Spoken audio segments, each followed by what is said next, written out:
Clay in the episode Rise that we're just about to talk about. Why did they shoot the asteroid so late in the cold open? Shouldn't they have shot it a long time ago? Great question. Great question. I found myself thinking that as well. Janeway even took a pause. She was like, she stared at it for a minute and goes, "Fire!" She's like, just shoot it right away. And then later, when they're like, "There's 12 more coming," it's like, yeah, okay. I mean, you're in a spaceship. Yeah, go blow them up. If you blow them up, the further away you blow them up, the more the trajectory will miss the planet. Yeah, that's right. We're not even rocket scientists, and we understand the flaws with the science of this episode called Rise. I haven't been a rocket scientist for like a while. Do you think? And I know this. Do you still? Do you think rocket scientist is still the height of intellectual? Because that saying must have come about in like the 1950s, right? Or whenever Sure. Getting on the moon was like a big thing. I don't know if a rocket scientist is still the height. It's still a pretty big thing. But you can be like, because like SpaceX and stuff, like a lot of the sort of strangeness about SpaceX is that they don't seem to mind when like the rocket doesn't do the job. Like they blow up a lot of the time. That's because they're not government subsidized. that's true. It's the only way you learn. I buy his argument. It's the only way that you learn what actually works is to have it blow up every once in a while. Well, also, to be fair, before we made it to the moon, a lot of them blew up. That's true. A lot of chimpanzees dead. Rest in peace, and chimpanzees. People. Yeah. And people. Let's not forget people. Yeah. How many went up before people actually died in them? Apollo 1, I think, was the famous one that blew up. People died? I don't even think it made it out of the atmosphere. Oh, really? Apollo 1? Well, let me check real quick here. Because I would have. I thought it was. I don't know if it was Challenger was the first one. Like I would assume maybe someone died, but I would have. It seemed to me that the way they were doing it, it felt like it had a very high success rate for a long time, and people were shocked when it actually failed. Yeah, Apollo 1 blew up. Mission never flew. Cabin fire during launch rehearsal. Killed the 3 crew members during rehearsal. So it wasn't the real launch, right? Right. Yeah. Okay. All right. Maybe that's why it's not treated. But interesting. All right. Well, I was wrong. This is Rise, episode 19 of season 3 of Star Trek Voyager. It came out on February 26, 1997. Teleplay goes to our buddy Brennan Braga. Story credit goes to Jimmy Diggs, directed by Robert Shearer. This is like New York, the episode. In-universe date, unknown specifically. It's 2373. In this one called Rise, Voyager defends a planet that is being bombarded by asteroids, which is not a great log line. They could change that a little bit, but so I think my first thing about this one is this the episode that features the largest collection of guest actors who are all uniformly terrible at being actors?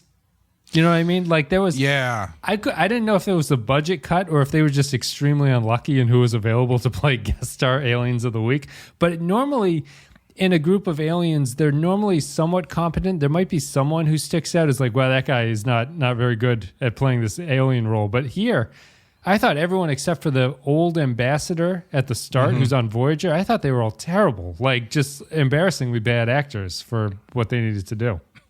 Yeah, I actually thought the guy who turns out to be the double mole agent there, yeah, I actually thought that they had ADR'd his entire vocal track because it was so... It was strange. It did not seem like the way a human being speaks. And I don't know if that was like a method acting choice or what, but it was not great. This is how aliens speak. Yep. So it's this is Rise. It's the one with the space elevator with Tuvok and Neelix. Fantastic space elevator, the special effects, though, I do have to say.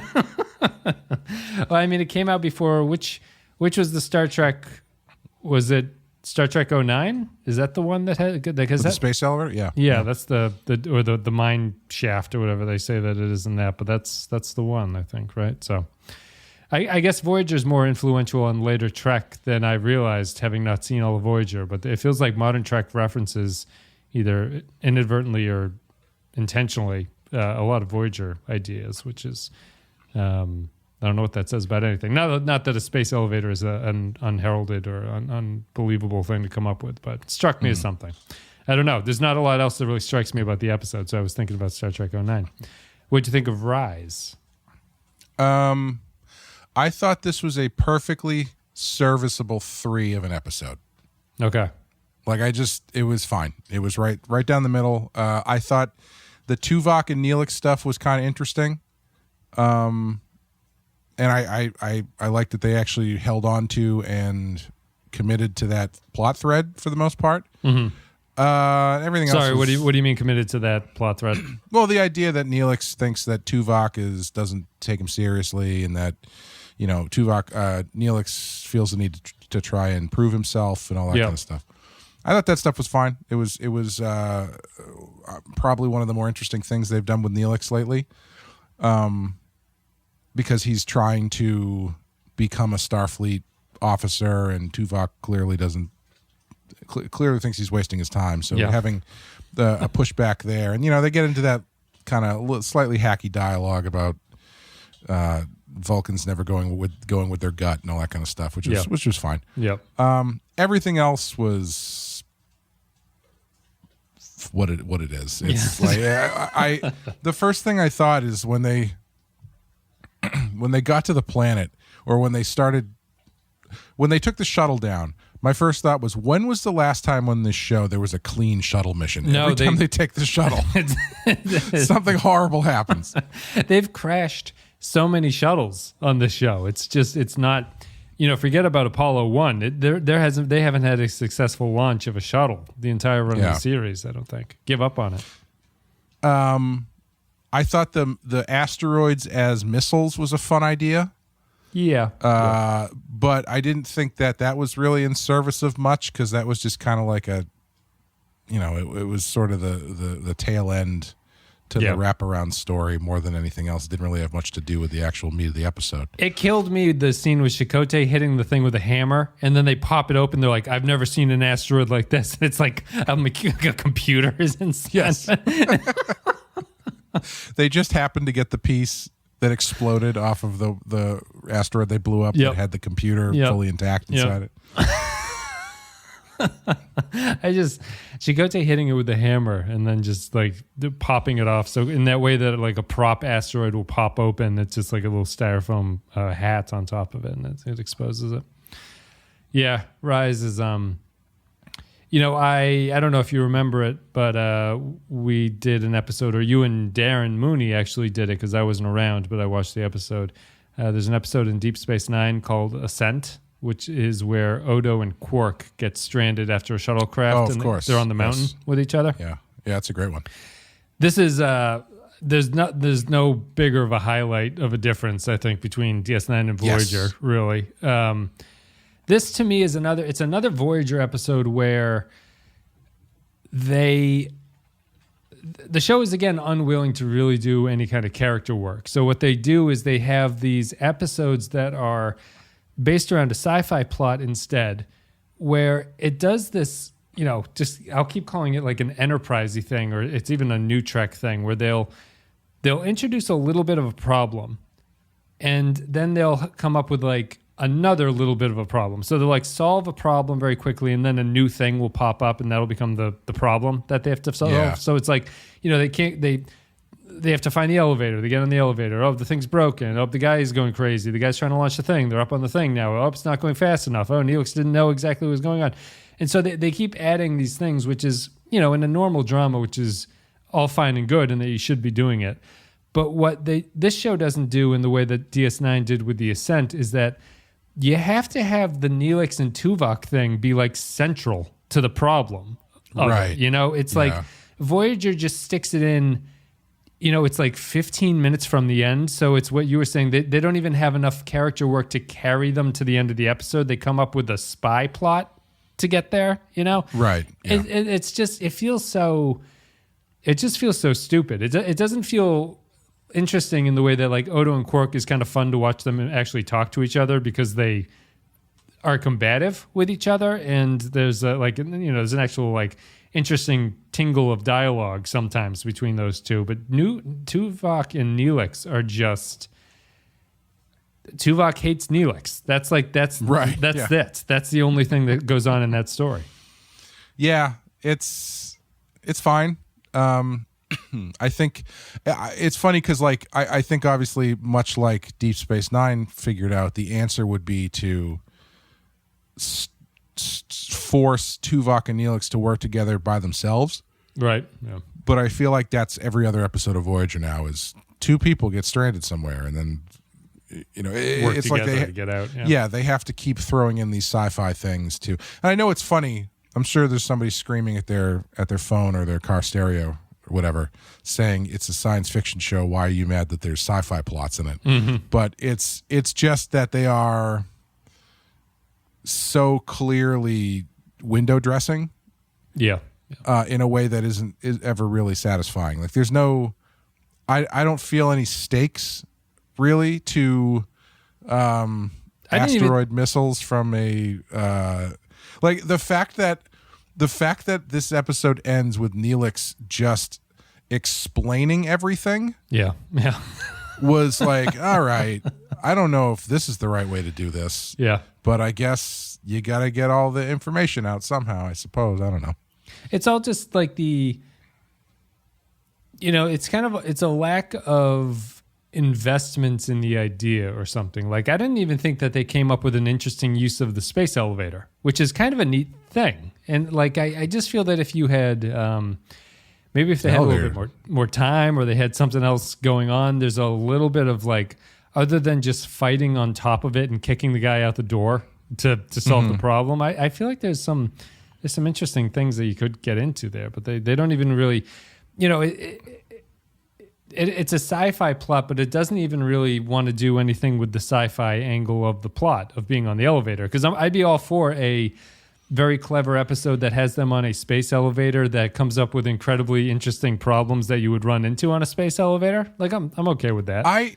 Do we know that there are such things though? Because the two space elevators that they've had in Star Trek have been very similar in the way that they've been used. Because in Star Trek 2009, all they did was have a punch fight on top of the elevator, similar to how they do here.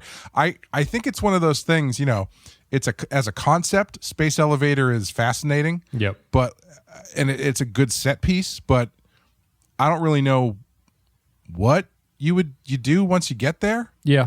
Unless you've got unless your episode is about the ride, I guess.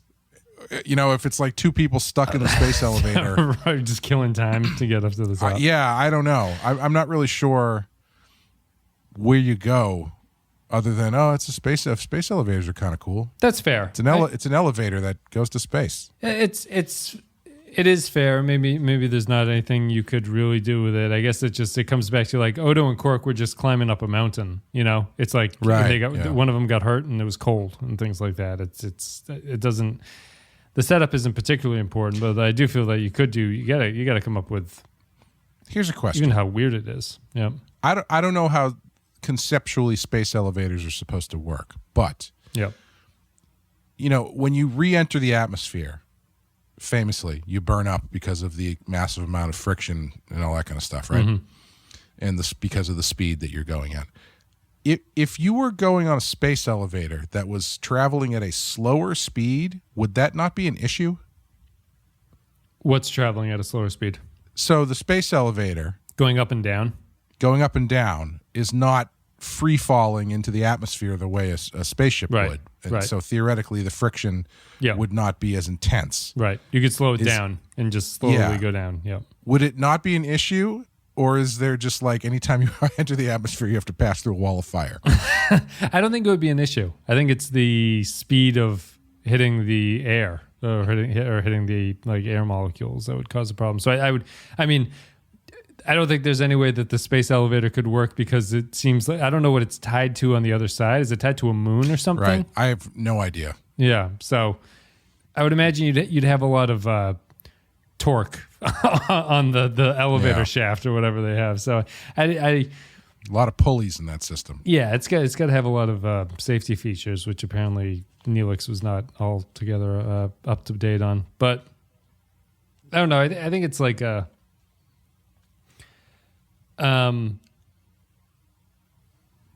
It was certainly a middling episode. I find it just... It's just surprising to me, I guess, that like they don't want to...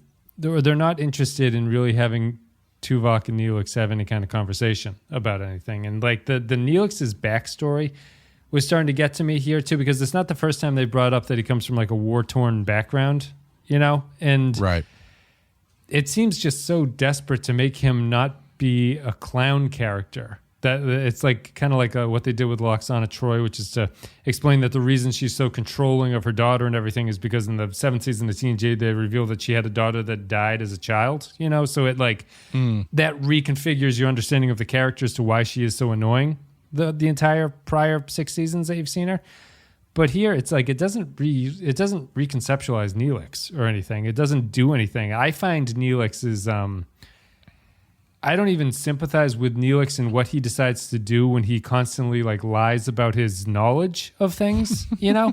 Yeah. I don't even find that like I'm with Tuvok at that point. Be like, what the fuck? Like you told us you told us you knew what was going on in this thing and we got onto it. Not that we had any other better options, but you clearly just lied and overpresented yourself. Well, you know, he wants to impress him so badly, you know? Yeah. People are Mr. Vulcan. Lying on their resumes constantly. Mm-hmm. I don't know what the truth is on a resume. I've never had the self-confidence to do that. I know there's plenty of people who are just like, yeah, I don't have the qualifications for this job, but they don't need to know that. I just do not. The amount of stress and anxiety I would have if I got the job that I was not prepared to do would the potential of that is enough for me to just go like, you know what? I don't even want to put myself in that position. Yeah. I mean, I guess it depends on what you're going into, right? Like if you're clearly unqualified, I think that's one thing, but there's always these weird stories about a company fires, you know, their CFO or something because they lied on a resume when they hired him 10 years ago. And my thing is, has he not been doing a good job for the 10 years? Right. Like, Yeah. Why fire him about that? Like, who cares? You got the guy that you seem to be happy with because you kept him for so long. That was always my concern about that stuff. Michael J. Fox movie, The Secret of My Success, where he works in the mailroom. Yeah. Oh. He goes to work at this, you know, yuppie 80s company. Yes, right. In the mailroom. Yeah, in the mailroom, but then he just parks it in the newly emptied office and the company's so big nobody realizes he doesn't work there. Yep. And so he just becomes like vice president overnight because he says that he is. It's that Seinfeld episode. George just walks in and acts like he has a job there, and they invite him in. Mm-hmm. Yeah, but on the other hand, all resumes are lies. I think like it is not a you know, you're pitching yourself as something that needs to fit the job as opposed to what you actually are. But nothing more tedious than rewriting your resume too. Yeah, that's why I don't do it anymore. Luckily, I chose for better or worse. I chose a career that doesn't really need resumes. You don't need a resume. You just have the portfolio or whatever. Yeah, I had one early in my career, but it was like nobody gives a shit about. Nobody's looking at your resume when they're hiring you to draw something. No, that's a great example of can you draw it? I'm like, yeah, I can draw it. Like, all right, great, let's do it. Just put it on the resume. Just draw it in right over here on this margin. No, because I do a lot of resume review type stuff now. Just when people come and like join whatever group you're working in, and there is a bad resumes are very easy to see. Like you think they're not important, but they're almost less important about what the person has on there than what's more important is like how they've constructed it. Really. So like it's very easy to tell who is just spamming resumes because they don't update it enough, you know, and it's like you're clearly just like shooting resumes out everywhere because you'll put like looking for a job in like hydroponics and you have like nothing to do with that at the job, you know, the job that you're offering them or anything like that. So it's clearly, it's like it's less about what your experience is and more just like, can you actually put this together? Did you put any kind of effort into this to make it seem like you're at least interested in the job? But yeah, I knew a lot of people coming out of college who would put a lot of effort into the design of their resume. Yeah, I still do, but it's tough. What do you think about that? Is that worth the effort? As someone who has never gotten a job based on a resume, I can't honestly speak to that. But I don't know. I've always kind of been of the mindset of like, I don't know, if the resume should kind of speak for itself to a certain extent. Where it's like if you have a job, if you have a history of work that's applicable, then I don't care if you print it on pink paper or if you print it on the back of a napkin, you know? Yeah. I do judge it. Resumes are kind of, in my opinion anyway, resumes are kind of like scripts in that there's a screenwriting rule about like you got to have the right amount of white space on the page to make it readable. Yeah. And I feel resumes do fit into that. Like you don't want too much ink on the you don't want a resume that takes 2 minutes to read through. You know, it's like it's got to be quick and you got to get the top points taken away immediately from it. But that's about it. So because I used to get hung up on like because you can go on like word.com and get like all the billion templates that they offer and you can like download one and customize it, but just make it clean and make it readable. And I think that accomplishes everything you need. Unlike you got to put jokes in it. You got to put jokes in it. You got to make sure people have a good time. That's the stuff that I get tired by. The one thing I will say, we didn't have resumes so much, but we did portfolios were obviously a big part of our of my schoolwork and coming out of school and how you get jobs and stuff. And man, like there was an era that I was not. I was in art school after this era had kind of ended because everyone had moved to email basically, but the teachers.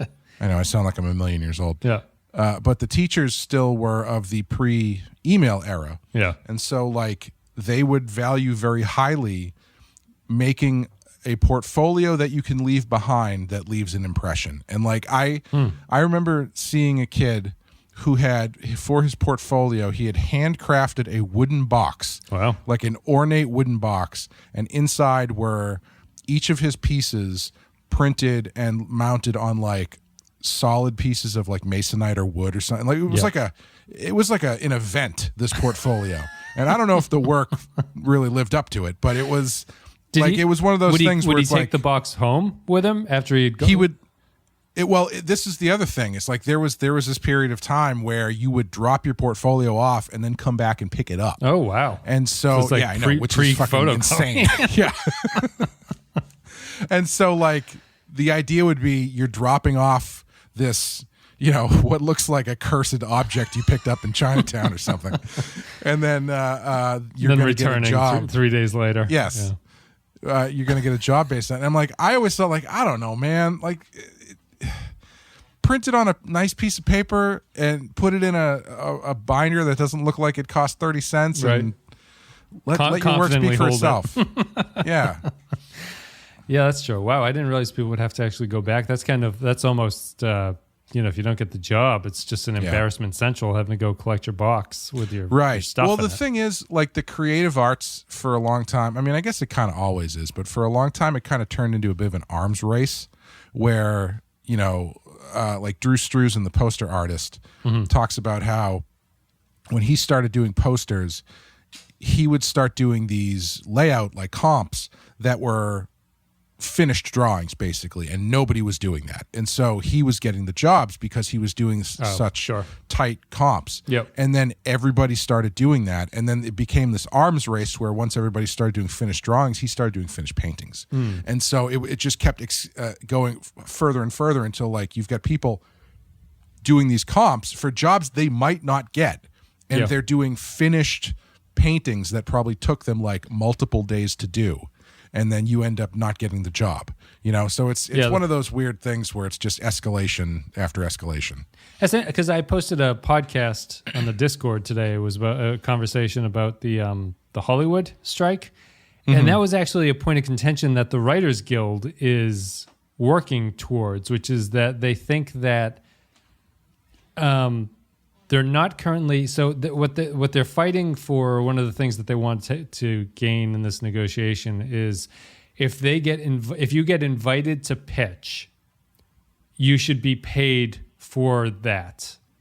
So, which is what you're saying, which is that like apparently now it's like the guy who's on the show who's been working as a writer or whatever was just saying like back in like the 90s when he started, pitching was just like you went in with like your index card and you kind of like freeballed, right? You know, you just kind of like see how you got along and what if people liked you and your ideas. Where he's saying now it's like if someone asks HBO asks you to come in and pitch to them about how you would do a miniseries about Chernobyl, right? Like you have to do an astounding amount of work before you go in. And the Writers Guild is just fairly, I think, just saying that like you should be paid for the time that you have to put into that. But not me, man. I'd be the guy who rolled in there and went like, "Where is Chernobyl? This is about Chernobyl, but what it's really about is the people." And I would focus in on the people and tell their stories. So there's this space elevator. Research needed. it goes up, and we have a character with funny hair on it who talks. That's why when I got out of college, when I started leaving my portfolio at places, I would have an entire New Orleans funeral jazz band walk in, each holding a single piece of my artwork to gently lay on the table as they, did their umbrella dance out of there. That's right. It's another very expensive. It's another Seinfeld episode where George thinks that people are talking about him when he leaves meetings, and so he leaves his briefcase with a tape recorder in it running, and he has to go back in to get it. I don't know. Anyway, Rise. We loved this episode, clearly. Yeah, it was a good one. See, I guess we can. You said you were going to give it a 3. Do you? Yeah, it was fine. Like I don't know. It was. Yeah, it was fine. I don't know. It didn't really. It's honestly, it's probably not as good as that, but it just seemed like it was a down the pipe, middle of the road Voyager episode to me. Played all the hits. Yeah. Shuttlecraft thing goes wrong. Tuvok. New alien race that's in some sort of nondescript war with another group of people. Yeah.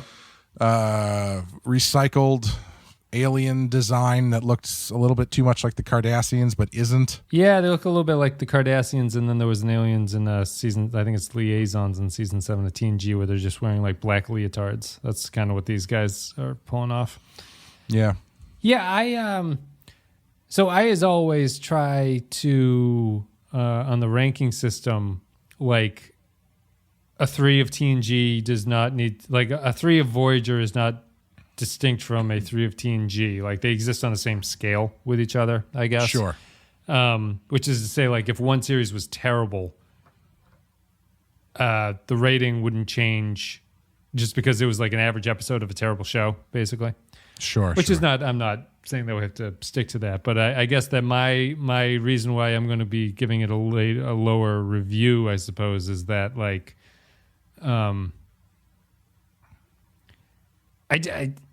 these Voyager episodes are just not. There's no like hook to them at all. Yeah. Like I watch it and I wait. I'm like, when is something going to happen that makes me interested in this episode?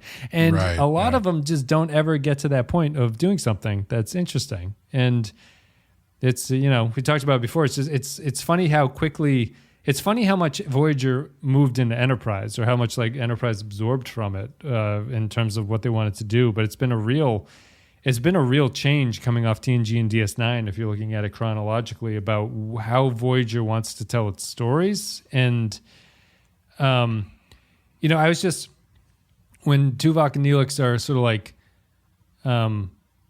in the elevator and something's gone wrong with it, and they're fiddling with the buttons and stuff, I was just thinking back to like TNG and DS9 definitely have moments in episodes where characters are sort of fiddling with buttons and saying technobabble, right?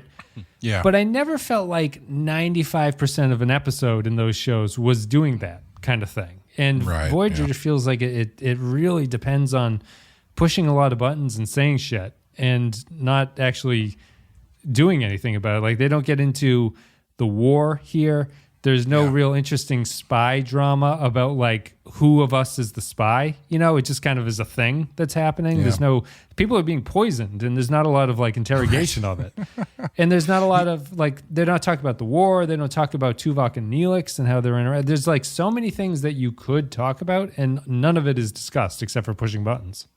Yeah, I honestly thought the most interesting thing in the episode was just a throwaway line that they didn't get into at all, which was when they blew up the first asteroid and it didn't quite work, and they had more coming in. One of them, I can't remember if it was Janeway or one of the other guys, the alien guys, was like, all right, prepare everybody, we need to evacuate. And they're like, there's no way we can evacuate that many people in the time that we have. I'm like, oh, that's actually kind of interesting. Right. That would be a good episode, is who has to die. What can Voyager do to evacuate these people? Is it even, is there someone on the ship who makes a prime directive argument that, like, I don't know, maybe we shouldn't evacuate these people? Yeah, right. Yeah, no, the asteroids are coming. They got plenty of time. And Chakotay's gonna hit that thing with a hammer and figure out what the asteroids are doing. It was a weird little spy plot just to have like your enemies have been bombing your planet with asteroids or missiles disguised as asteroids or something. Yeah, the spy thing felt so tacked on. Yeah, like the destroying of the asteroids that are coming to destroy the planet, I felt like what was interesting enough. That I don't know if they really needed the spy stuff, but that being said, I did like it's actually missiles. Yeah. But so I guess you can't do that without following through in some fashion. Right. Someone saying, I guess so. Maybe it seems like a little bit of an unnecessary mystery, really. Like they could kind of maybe at the start realize that these aren't normal asteroids, right? And this is some kind of weapon being fired at them. But I guess that would result in the episode where they have to go out and seek out who's doing it, and that's not really what they want to do. It'd be cool if they were missiles fired from a planet that's so far away and so. They were fired so long ago that the planet they're fired from has died. Yeah. And so, like, the missiles have been turned into asteroids because they've just, like, calcified. Oh, yeah, right. Like, ice is, like, collected around them and stuff like that. That'd be kind of cool. Did that... No, that's not a Strange New Worlds episode. What was that? There was an alien ship that looked like a comet, right? That good episode? Yeah, that's right. Yeah. That was Strange New Worlds. Yeah, that was a pretty good episode of that show. Yeah, it wasn't bad. What else about Rise? The Doctor has a pretty decent joke, I thought, which made me notice, which is that Vulcans are notoriously difficult to impress. Mr. Tuvok seldom acknowledges my brilliance, which I thought was a pretty good Doctor line. Although, I was very upset that like there was when Neelix names the elevator after his sister, I really wanted Tuvok to just deadpan a joke of like, did you call it that because it goes down easily or something like that? But it does not get to that insulting of the dead sister quick enough for my liking. I don't know. And actually, I'm just looking at the memory alpha now. The guy's name is Vadim, and I had the subtitles on for the end of the episode, and I couldn't believe they were spelling his name VATM. I thought it was a subtitle mistake, but that's actually how his name is spelled in the episode. So all right. Whatever. Anything else about this one, or should we just go to patron thoughts? This is the second. Just go to patrons. This is the second of the trilogy of terror. We didn't talk about that. I think a couple of patrons really? bring it up. The three that are terrible. Are bad, yeah. Yeah, it was, I don't know. It was fine. I think some of these I'm just a little bit desensitized to. Yeah, not interested in them. Do you remember, was it Darkling? Was that the one that we just did before this? Yes. Yeah. Darkling Duck, yeah. Yes. Was that, oh, that was the Evil Doctor one. Yep. Did you like this one or the Evil Doctor one better? I think probably this one. Okay. I think that they suffered from the same problems though, where it's like there's a couple interesting ideas, and at least this one tried to centerpiece the Tuvok and Neelix thing. Yeah, feels similar though, right? Like Darkling tried to do the Doctor is jealous of Kes, or he's jealous of he doesn't want to lose Kes, and it's like it's there. So like you can't say that there is not a I don't want to say focus, but like the script is acknowledging that this is something that's going on, right? But at the same time, it's totally unwilling to talk about it. It's not. It's an interesting decision to make, like to do it consistently too. So there's clearly a force behind the scenes that's saying like, don't talk about the character work of this. Like, let's just move past that. And that's not the kind of show that this is supposed to be. I don't know. Yeah. Patreon.com/The Pensky File is the way to support the show. If you want to listen to more thrilling podcast commentary like this one, I'm talking about Rise, you can get on your own Patreon elevator and go all the way up. Make sure the speed stays sufficient so that you stick to the mag landing, whatever the fuck they were talking about. We should have really confused everyone and just used this episode to talk about Rise of Skywalker. Yeah, I was actually because there's Dark Knight Rises. Yep. Did you ever play Altered Beast on the Nintendo? Oh, yeah. Altered Beast was great. Because at the beginning it goes, rise from your grave. And I always remember that. Yeah, they used that clip in the opening for Last Podcast on the Left. Oh, they do? Okay, yeah. So it's a great game. There's a lot of better content out there with Rise in the title. I still haven't seen Rise of the Skywalker. I feel like we could talk much longer about the Dark Knight Rises than we could this episode. We haven't covered that. I guess we were waiting for Badass has to cover those movies, right? We've never done those. Yeah. Dark Knight Rises is like 2/3 of a good movie. Yes. Yeah. The plane crash scene. We've talked about that in some episode, but that is something, that scene. Let's see. So patreon.com/The Pensky File. If you support the show, you can leave your thoughts about upcoming episodes. You get extra podcasts, all that good stuff. It's patreon.com/The Pensky File. So we're going to read the comments now. I've got you in the little Discord window. I'll go first. Kyle Barrett says, Rise. Some things are just made to go together. Fish and chips, strawberries and cream, Wes and Clay, sailing ships and slavery, Odo and Quark. But not, however, Tuvok and Neelix. The scenes between the two were fun for the first couple of seasons, but now what little genuine conflict there is between them has run dry and repetitive. It's just not deep enough to hinge an episode on. And then at a spy plot I don't care about, another shuttlecraft crash, and a wasted use of the classic sci-fi space elevator idea, and you get one of the dullest and most interminable episodes yet. Thankfully, Prodigy, a great show by the way, does the space elevator thing again in a far superior episode, although good luck finding somewhere to watch it. One shit show at the Fuck Factory out of 5.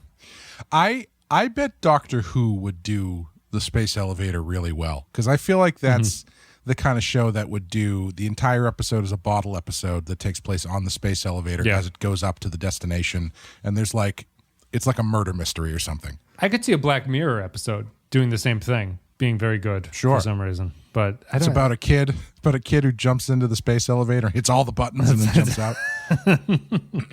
Oh no! And you try to wipe your mind of it. It's going to take 40 years to get up there now. It could be like that. What was that, Bandersnatch? Black Mirror. It's like you just get to pick every floor of the space elevator button and see what happens on that floor. That was cool. Nobody talks about that anymore. That was pretty hot when it came out. Yeah, it was cool. It was Was that a pandemic thing? Did we do? I think it was pre-pandemic. I believe. Yeah. Didn't we cover that on Patreon, Bandersnatch? I do not remember. We might have, but yeah, if we didn't, I think it suffers from the same problem that like branching video game stories suffer from, which is that like I'll get to a point for me to really connect with the story, I feel like there has to be like a one true solution type thing to it. And if you just have various random things that can happen, it always feels a little bit unsatisfying going through all the versions of it. Like video games always have multiple endings. There's like a good, a bad, and like an average ending or whatever. And sometimes you're just like, oh, it kind of devalues what I consider to be the best narrative ending of these things to go through all the other ones that are lesser. Did Bandersnatch have a thing, I can't remember, built into it where once you went through, when you went back through again, it like gave you a new set that's like started to become aware? Remember. That started to become aware that you are doing it again. You know what I mean? Yeah, like games will sometimes allow you to jump to the end because you've already gone through it once, so you don't have to repeat the entire thing. Oh, no. I mean, like, I mean, like if you go through it once and you get one of the endings, and then you go back and start it again, is it a different story? Is it a at that different storyline? So like it's doing the same stuff, but the characters in it are like, wait a minute, this all feels really familiar. Like basically a choose your own adventure, like cause and effect episode. Yeah, I don't think so. I don't remember that. I probably also didn't redo it after finishing the movie. Is there a good ending to that? I don't even remember. I don't remember. Kimmy Schmidt did it too. They did. It was really good. Yeah. I remember that one being very good. It's a fun concept. I'm not opposed to it. It's just it's a novelty for sure. Taxel Bear says, Rise, excellent interaction between Tuvok and Neelix. The only thing keeping the former from strangling the latter is a one-room mystery, which actually works fairly well. Also, Tuvok totally has to have the last word. That's true. I did. This episode is kind of a murder mystery on a space elevator, so maybe I think Doctor Who just would have done it better, probably. Yeah, I wouldn't even know if this is like technically a mystery. This is Justice for Toonshoe. Rise, arise, chicken, arise. I know a lot of people hate Neelix, but I think he's the perfect character to really stretch Tuvok's Vulcan composure that he talked about in that discussion with Chakotay from season 1. I always found the development of their relationship to be a positive of this show. It wasn't as strong through most of this episode, but it's a start, and I did like the ending. Rest of the episode, though, was pretty forgettable. 2 spaceship wandering Tuvoks out of 5. I don't feel there's enough meat on the bone between these two to drive anything. To me, it seems like it largely just stems from Neelix's desperation for Tuvok to like him. Really, and they say that in this episode that they're seeking his approval. But the Odo and Quark, there was a cop and a criminal aspect to it. There's like a gamesmanship between them, and in this, if Neelix just left Tuvok alone, there wouldn't be a problem anymore. I don't. Right. Yeah. There's just nothing. There's nothing going on between those two, and I don't find Tuvok. I don't find Neelix sympathetic, really. So it doesn't work for me. Let's see. The one time before this, they put those two together, they murdered him. Tuvix. You're talking about? Yeah. I am. Yes. Yep. Patrick Seba says, Rise. This it's called Rise, Oh Man, You Surmise, a filthy and cancel-worth rhyme. So Berman gets ready, his pulse and hand steady, his mistress 3 shells and a lime. But like it or not, Neelix held the plot and stayed in his sister the length of their climb. 4 splotchy Talaxian balls out of 5. Norman Buckwald has... Did you say 4? 4, yeah. Oh, wow. All right. Norman Buckwald has Rise. Rise, the second of what fans called the Trilogy of Terror. This episode probably needed just one more revision, as what's most striking and interesting is the true frenemy relationship that has been building between Neelix and Tuvok. Since, with the exception of one line in Season 7, Tuvix doesn't seem to have existed, and we never get any memory of this from these two characters. The refreshing Neelix confrontation to Tuvok was definitely long in coming. 2.5 rising elevators out of 5. I was almost tempted to give this one a 3. Did you agree with Neelix? Do you find Tuvok just condescending towards him? I mean, yeah, but it's not like Neelix doesn't kind of... It's not undeserved, is my... Yeah, undeserved isn't maybe the right word, but he's... I don't think people expect much from him. He didn't tell Tuvok the truth in this one. It's like... Yeah, he does lie to him. He lies. That's the thing about it. Yeah,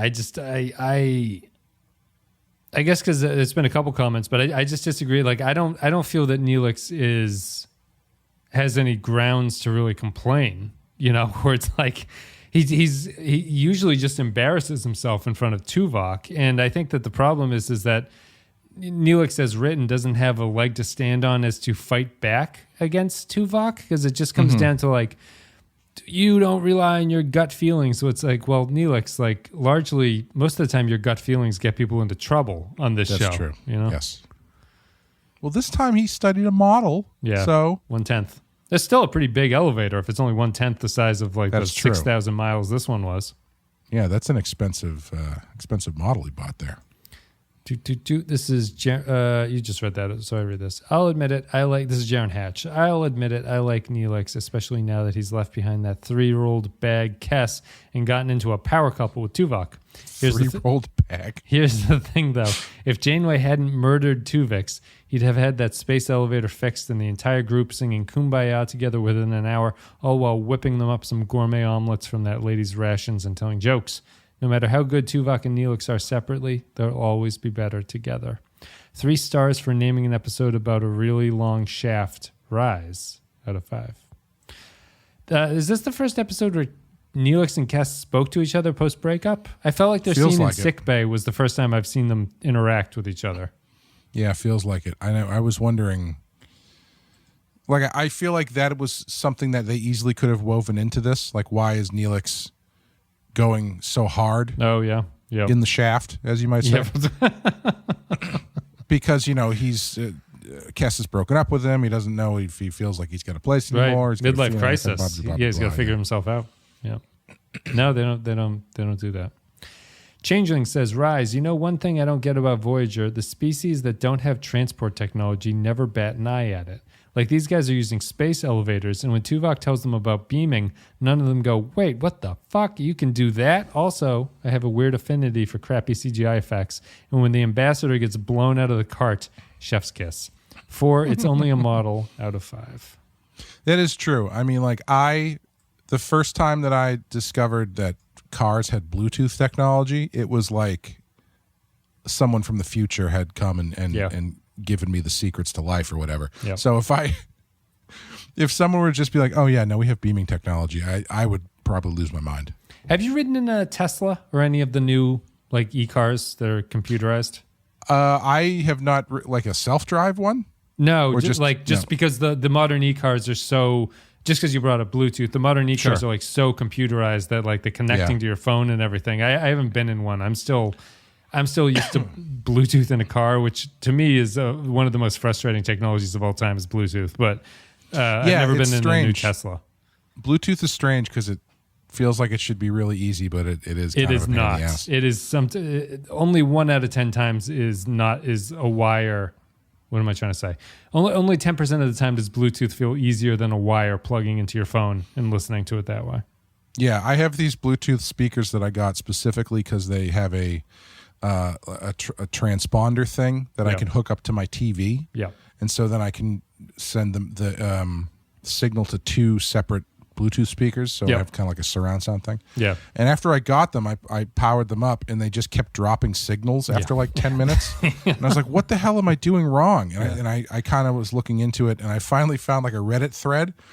And someone was like, yeah, I tried to fix this for about 3 weeks. And then I finally just called the company and they said, yeah, that's just going to happen. Yeah. And so, but I drove a electric Toyota SUV, which was pretty interesting because it was definitely much more futuristic than any car I've ever driven before. Yep. And I rode in a Tesla recently, and for as cool as those cars look on the outside, I think they didn't really use much design sense on the inside because they're kind of bare bones from what I've seen of them on the inside. Yeah. The thing that threw me off was it's this sleek, kind of futury looking car, right? Yeah. And then you get in and the dashboard has like a strip of wood paneling that goes across the entire thing. And I was like, what the hell? Like, it doesn't fit in with anything else there. It's just there. And then like the control screen just looks like someone bolted an iPad to the thing. It just doesn't look very it doesn't look very classy, you know what I mean? Yeah, because even the like the Tacoma we had, like the screen felt like it was integrated into the dash a little bit more, but the Teslas do feel like you just slapped an iPad right in front of you and you're tapping around on it. But because it must hide away, doesn't it? When they turn off, does it go inside? No, the one that I was in anyway. I don't know if it was an older model, but it was just there the whole time. I'm somewhat fascinated with Tesla as a company. The cars are interesting. I think the biggest accomplishment that Tesla did was they made a car that is instantly identifiable to me, who's someone who's not super familiar with cars, but it doesn't stick out as obnoxiously over-designed at the same time. Sure. You know, like, so it's Yeah. like whenever I see a Tesla on the highway, I'm like, oh, there's one. But if I were to try to attempt to describe why it's immediately identifiable, I'd have a hard time doing that because it's pretty subtle in what the differences is between It's because it doesn't have an air intake grill in the front and it has a T. Yeah, it has the wool too. There's something about the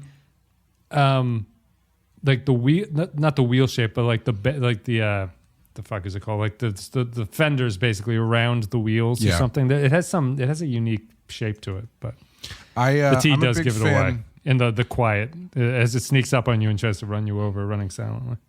I'm a big fan of the Hyundai Ioniq because it's an electric car that actually looks like a futuristic electric car, but not like it doesn't look like a car from Back to the Future 2. It's not crazy over designed, but it's just got enough zip to it that it feels like a car from the future. So that's the one I've always wanted if I ever got an electric car. The thing I don't like about them is from a design standpoint, the Hyundai you're talking about still the same one. I'm talking about electric cars in general.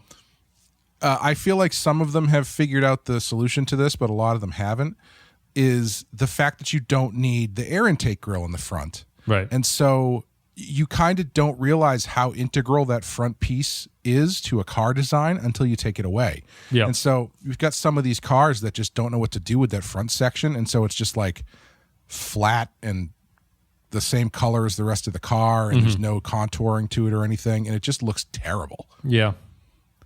Yeah, I don't know what I would want because I think that they're in the middle of trying to, because the new Prius, right, is that they actually gave up on the aerodynamic design of it. So they made the newest model Prius is less aerodynamic, but it looks much better, right? And it's just this like balancing act. Really? This is the Hyundai right here. Yeah, that's the Ioniq. Yeah, it's cool. It's like kind of sleek and get a little bit angular. I like it. Do you think this one suffers from the same grill problem? Is that what No, I think that they have managed to deal with it by having the piece that goes under the hood there, and then the kind of little plateau black line section that goes underneath it. I think they solved it pretty well. Yeah, this one looks like a regular car. It doesn't look electric at all. Yeah. Matt Ross says, Rise, well, I like that Neelix shows some gumption and also admits he's a consummate liar with his experiences. But yeah, Tuvok was acting like an asshole. The alien invasion is an interesting idea, but solved too quickly. However, the absolute useless award, I think, should go to Chakotay. What was he doing opening a rock? Please. 2 rocks out of 5. You know, I might have to change what I just said and go back to the Prius as my preferred electronic vehicle, because I just looked up the 2023 Prius and it does look pretty cool. It looks cool. It looks like a nice car. Yeah, Priuses have always not looked very great, but this one looks nice. Yeah, it has that. It kind of looks like an Ioniq a little bit. Oh, does it? I mean, I'm not looking at it. I think in my mind it's a little bit pointier than this one, but maybe I'm wrong about that. Yeah. But it has the solar roof. It has everything. But yeah, they gave up on, because the reason the old Priuses looked that. Oh yeah. Yeah, I guess it is a little bit pointier, I would describe. But I prefer the look of the Hyundai, actually. Yeah, I do too. Yeah, but the new Prius doesn't look bad. Yeah. But yeah, they gave up on the aerodynamics a bit because the earlier Prius models were all kind of about like the novelty of getting the best mileage you could out of the cars. Oh, sure. And so this one, they've kind of given up on that, which I think is a reasonable thing to do. But my least favorite thing about my Prius is, and I don't know if this is something that happens in all cars, and I just never noticed it. I feel like this didn't happen in the older cars that I owned. If I'm on the highway or going at a decent speed, like over 30 miles an hour, if I open one window, the entire cabin just starts going, like I'm in a fucking helicopter flying into Saigon. And I don't know why, and so I always have to open like a counterweight window. It's something, when we had the Tacoma, I just found it there was something that got me physically uncomfortable. If I opened the driver window and I did not open the back window of the truck, to let the air flow through, it just, for some reason, it made me feel like I was just destroying the gas. I know that's not the case, but I was like, I need the air to get out of this cabin and go out the back, and then I'll be moving along. But Grappler John Zorn says Neelix and Tuvok get stuck in an elevator together. 1 out of 5. 5s and 1s. So this is Samuel S. with Rise, which I'll send to you, which is going to bump away the little Prius. See, the Prius also solved the problem by putting that little black piece at the bottom. Yes. So it kind of breaks up the look there. It's the same reason. It's the same reason why Superman needs red tights. Okay. Nobody wants Superman to have the red tights on. You take Superman's red underwear away. The point of it breaks up the costume. It's a design thing. Superman without red tights when it's just blue pants looks weird. I thought you were going to go with a Batman analogy because Batman seems like he'd be the one that would be harder to break up that way. They did it with him too. They took the black trunks away from Batman. It looks weird. Actually, it looks a little less weird on Batman than it does Superman, but it's weird. Anyway, Rise. I quite like this episode, actually. We finally get to see Tuvok and Neelix interact on equal footing, and it is fascinating to see how quickly Tuvok loses his composure with Neelix once he is no longer in a real position of authority over him, and there's a lot of entertaining conflict there. That said, the whodunit element that is only introduced in the back half of the story is completely out of left field, and there isn't enough time to really build suspense over who the culprit is. And that CGI death, yikes. 3 out of 5 fired VFX artists. Yep. Artorius says, Rise, so an episode that doesn't really serve a point because it's ironically undermined by itself. If anything, this episode justifies Tuvok's opinion of Neelix. Thank you, Artorius, because the guy was making it up as he went, bluffed his way through, and got lucky. You can't really trust someone like that on a professional level if they're constantly over-exaggerating and most of the time coming up short. The secondary plot was blatantly obvious from the start to finish of who was who in the big baddie. I'm still fond of asking myself, why did Voyager wait till the asteroid was so close to the planet to begin with before it intercepted it? If anything, that was totally on Voyager. 2 fake asteroids out of 5. Yes, Artorius, you've said exactly what I think. I think that Tuvok's opinion of Neelix is justified. It's a short one. Poindexter G says, Rise, people call this part of the trilogy of suck, but I don't think it's actually that terrible. It's just incredibly mediocre. The only really bad part of the episode is Neelix's little hissy fit. Otherwise, this is okay. Jonathan J.K. Moore says, Rise, the CGI is bad, but the acting and reconciliation between Tuvok and Neelix is some good character work to close what has been an underlying aspect to their relationship ever since Tuvok encountered Neelix in the bathroom and saw his feet for the first time. 2 stubbed Talaxian toes out of 5. Incel who needs his pants on says, Rise, this has always been my favorite Borg episode in the franchise. 4 out of 5. I'll give you Jonas here with the next one. I believe that Incels who needs his pants comment on was a joke, but... Oh, did they not just leave it in the wrong episode? I don't think so. Maybe he did. Who's to say? Rise. In for a penny, in for a pound. So says Janeway in this episode, the current motto of the Pensky crew. I wonder how much the writers were aware that the relationship between Neelix and Tuvok doubled as a relationship between the show and its audience. I love him, says Neelix of Tuvok. I just wish that the feeling was mutual. A few miscellaneous points. Chakotay seems tired or hungover in this episode. Neelix's sister once showed him the Caves of Tauth, and he was so impressed that he named the space elevator cavity after her. Tuvok got to have a Steven Seagal scene in this episode. Overall, bad, but not trilogy of terror bad. 2 do it for Elixias out of 5.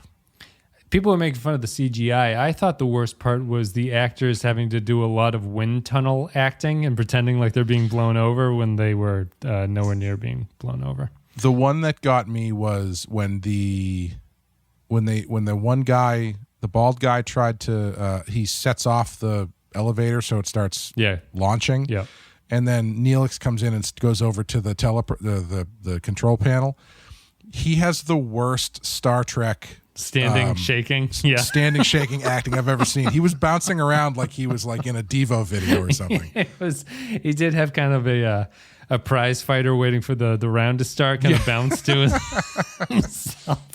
I noticed that too. That I feel the camera does a lot of work in selling that shake effect and making things look bouncy, and they weren't shaking the camera for Neelix.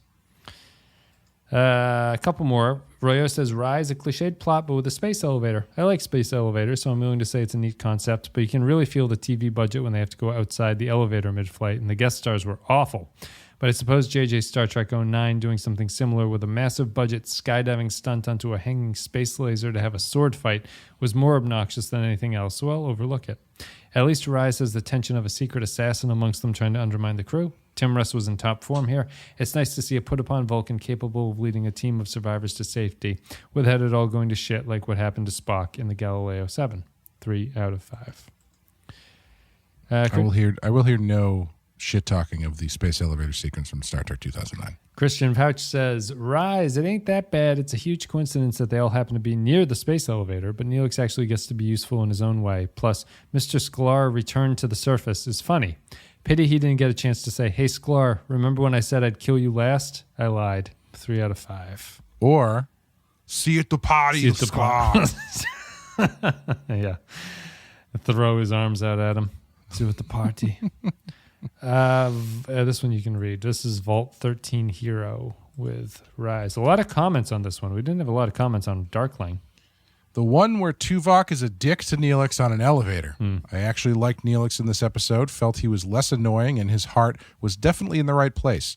Are Tuvok and Neelix better episodes than Quark and Odo? Nope, but this is a good episode in an otherwise dreadful season. I'm glad he answered that question and didn't leave that as like a legitimate rhetorical. Now we just need some elevator music. 3 sweet, sweet Lilius kisses out of 5. Benjamin Espinosa says, Rise, probably the worst this season, and that's saying a lot. It's got Neelix, and it's got another corrupt, nondescript alien race. It's got Neelix pouting over his man crush with Tuvok, and it's got a weird space ladder. What are we doing here? Season 3 of Voyager, probably the worst it gets. 1 out of 5. Brandon Neal Howell says, Voyager's take on DS9's Ascent. Oh, a murder mystery in a space elevator starring Neelix. Even the synopsis is boring. I'm pleased that Neelix finally stands up to Tuvok, though. 2 out of 5.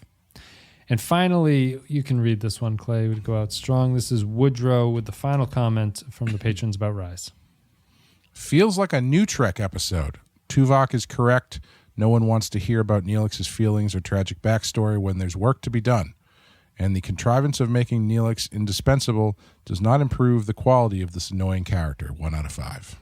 I feel like this is a big division between people in this and how they feel. Maybe not how they feel about the episode, but whether or not Neelix is deserving of Tuvok's wrath or if he's not deserving of it. What's the most sympathetic aspect of Neelix, do you think?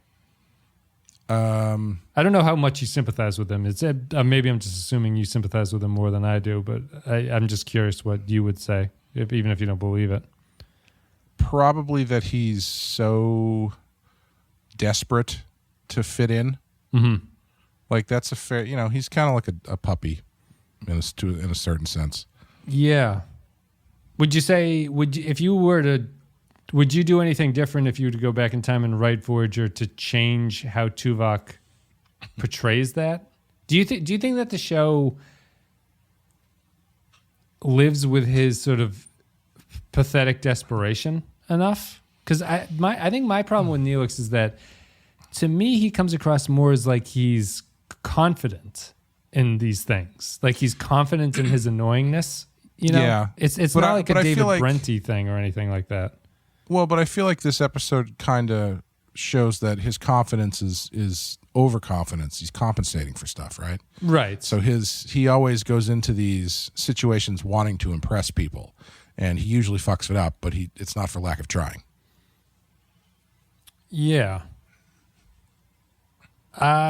Which is very annoying. It's a very annoying character trait, but I don't think it's entirely unsympathetic. Okay. Yeah. Because I mean, I would agree. And like, I didn't think that this episode was saying anything I didn't really know about Neelix and that he's trying to impress people. I guess it's more, if that's not the focus of the episode, do you think that Neelix comes across that way? Like, if I were to pick another random Neelix episode, and I were to show that to somebody, would they say of Neelix that he's a character who's desperate for other people to like him? I think so. Okay.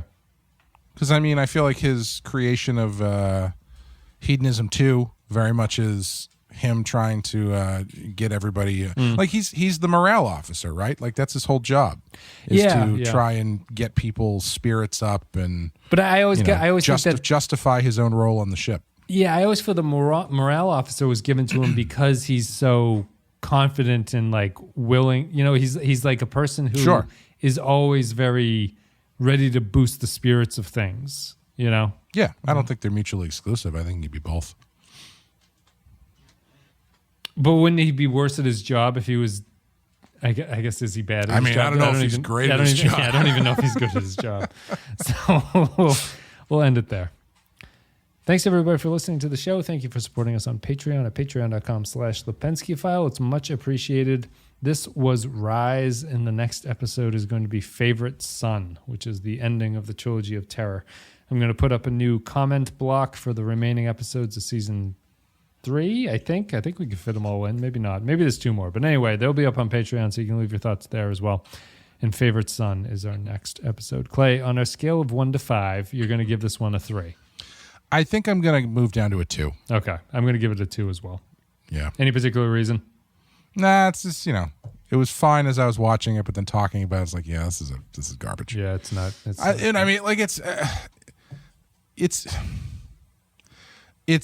like the average is just getting so low. Yeah. On the show in this run, that it's tough. I think it's entering that Enterprise thing where it's like, I don't know if this is a 3 because it's slightly better than terrible, or if it's actually a 2. Yeah, my definition as always is that like the 2s are just it could have been okay, but it's just got something wrong with it. Like sure. And I feel like that's this kind of an episode. It's just they don't focus on the right things, and I'm perfectly content with Voyager's average being a 2. Though the way that we eventually got to realize that Enterprise's average was a 2, it's just a 2 of an episode, and that's all it is. But yeah, we'll see how Favorite Son pans out, because that one sounds like it has more potential to be terrible. I believe it's a Harry Kim Sex Planet episode. So, okay. So that has something written all over it. Thanks everybody for listening. Patreon.com/The Pensky File. Otherwise, join the Discord, subscribe wherever. Clay, do you have anything you want to say? Check out Rotten Horror Picture Show on Patreon. We're doing the Video Nasties this year. We're doing Toby Hooper's The Funhouse in August.